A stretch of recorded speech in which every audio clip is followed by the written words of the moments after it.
What's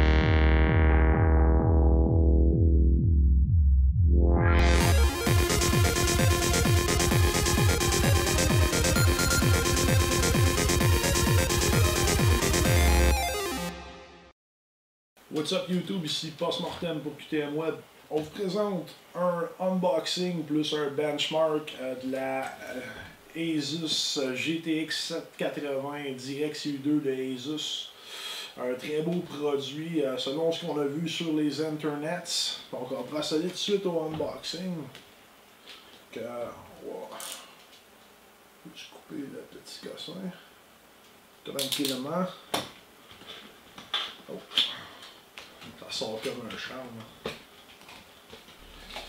Donc, on va regarder ce qu'il y a dedans de ça. Petite odeur de coltan, on aime ça. Donc, Asus in search of incredible. Ouais. Donc, à l'intérieur, on a du styromousse, histoire que votre bébé ne se brise pas pendant le voyagement. On a une petite boîte de carton qui contient un bracket SLI extra large, étant donné que la carte est somme toute épaisse. Vous avez un petit manuel, aussi un driver puis le CPU tweak qui vient avec. Personnellement, je vous conseille de jamais utiliser les CD qui vous donnent la version du programme ou des drivers, tout dépendant du CD, n'est jamais à jour, donc don't use that crap. Use the internet.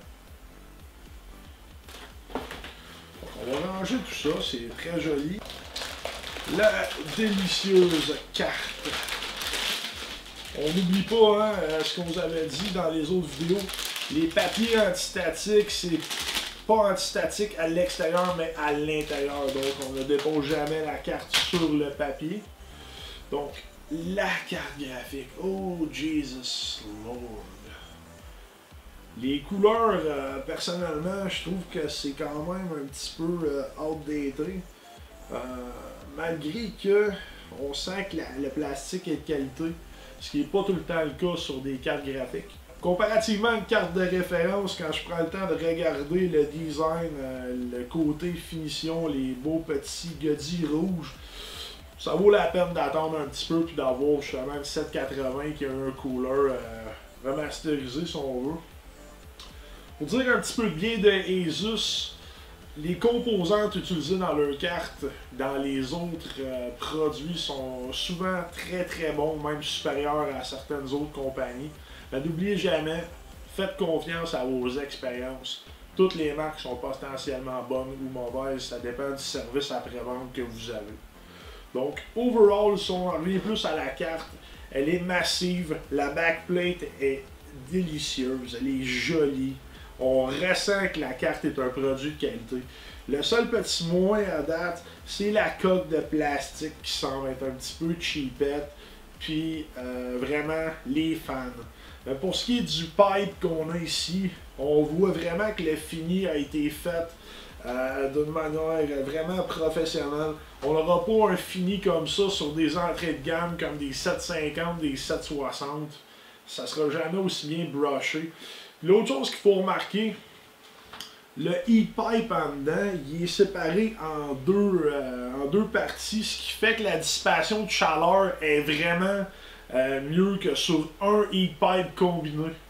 La grosseur du heat pipe est importante, mais aussi le fait qu'il soit séparé. Donc, vous pouvez prendre ça en considération quand vous achetez une carte graphique.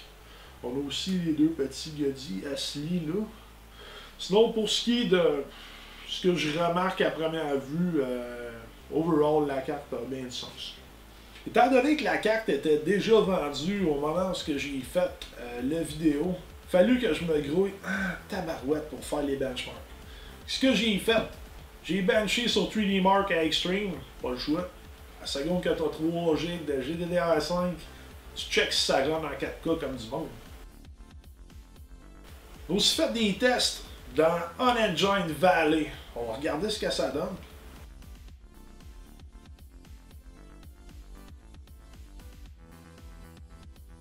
On a également fait des tests dans Unengine Heaven. On regarde ce que ça donne.